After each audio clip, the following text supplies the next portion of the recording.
ವಿಜಯನಗರ ಜಿಲ್ಲೆ ಕೂಡ್ಲಿಗಿ ಪಟ್ಟಣಕ್ಕೆ ಆಗಮಿಸಿದಂತಹ ಸನ್ನತಿ ಪಂಚಶೀಲ ಪಾದಯಾತ್ರೆ ಹೊಸಪೇಟೆಗೆ ಭೇಟಿ ನೀಡಿ ನಂತರ ಕೂಡ್ಲಿಗಿ ಮಾರ್ಗವಾಗಿ NH 50ರಿಂದ ಕೂಡ್ಲಿಗಿ ಪಟ್ಟಣಕ್ಕೆ 6:30ಕ್ಕೆ ಬಂದ ಸಂದರ್ಭದಲ್ಲಿ ರಾಜೀವ್ ಗಾಂಧಿ ನಗರದ ದ್ವಾರ ಬಾಗಿಲಿನಿಂದ ದಲಿತ ಮುಖಂಡರಾದ ಎಸ್ ದುರ್ಗೇಶ್ ರವರು 2500 ವರ್ಷಗಳ ಹಿಂದಿನ ಭಗವಾನ್ ಬುದ್ಧರ ಅಸ್ಥಿ ಮೂಳೆಯನ್ನು ಅಳವಡಿಸಿರುವ ಕಳಸವನ್ನು ತಲೆಯ ಮೇಲೆ ಹೊತ್ತುಕೊಂಡು ತಮಟೆ ವಾದ್ಯಗಳೊಂದಿಗೆ ಕಳಸವನ್ನು ಒಬ್ಬರಾದಂತೆ ಇನ್ನೊಬ್ಬ ಮುಖಂಡರುಗಳಾದ H ರಮೇಶ್ ಮಾಜಿ ಸೈನಿಕರು, ನಂತರ ಮುಖಂಡ DH ದುರ್ಗೇಶ್ ವಕೀಲರು, ನಂತರ S ಚಾರೇಶ್ ಹೊತ್ತುಕೊಂಡು ನಡೆದರು. ಹೆಗ್ದಾಳ್ ಮಹೇಶ್ ಪರಶುರಾಮ್ ಮುಖಂಡರು, B ಶಿವರಾಜ್, ಚಲುವಾದಿ ಮಾರಪ್ಪ, B ಮಹೇಶ್,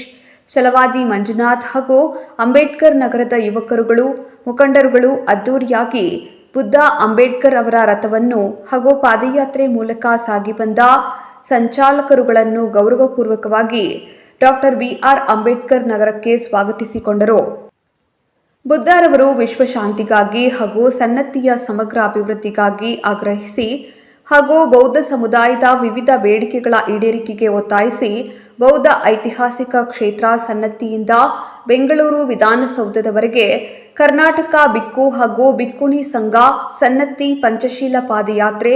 ಸಂಘಟನಾ ಸಮಿತಿ, ರಾಜ್ಯದ ಸಮಸ್ತ ದಲಿತ ಸಂಘಟನೆಗಳು, ಎಲ್ಲ ಬೌದ್ಧ ಸಂಘ ಸಂಸ್ಥೆಗಳು ಮತ್ತು ಬುದ್ಧ ವಿಹಾರ ಸಮಿತಿಗಳು ಸೇರಿಕೊಂಡು ಕರ್ನಾಟಕ ಸರ್ಕಾರಕ್ಕೆ ವಿವಿಧ ಬೇಡಿಕೆಗಳ ಈಡೇರಿಕೆಗಾಗಿ ಒತ್ತಾಯಿಸಿ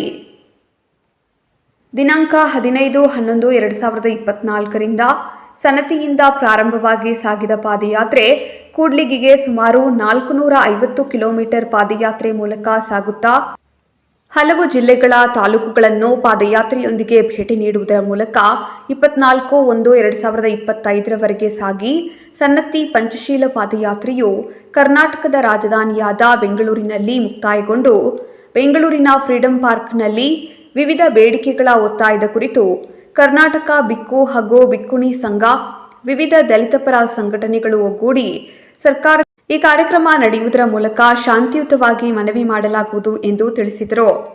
ಈ ಕಾರ್ಯಕ್ರಮದ ಉದ್ದೇಶ ಅಂಬೇಡ್ಕರ್ ಕಂಡ ಕನಸನ್ನು ನನಸು ಮಾಡಲು ಹಿಂದುಳಿದ ಎಲ್ಲಾ ಜಾತಿಗಳು ಹಾಗೂ ಅಂಬೇಡ್ಕರ್ ಮಾರ್ಗದಲ್ಲಿ ನಡೆಯುವಂತಹ ಜನರು ಈ ಕಾರ್ಯಕ್ರಮಕ್ಕೆ ಬರಲು ಕರೆ ನೀಡಿದರು. ವರದಿ Veeresh H Nagalapura, KS news 24x7.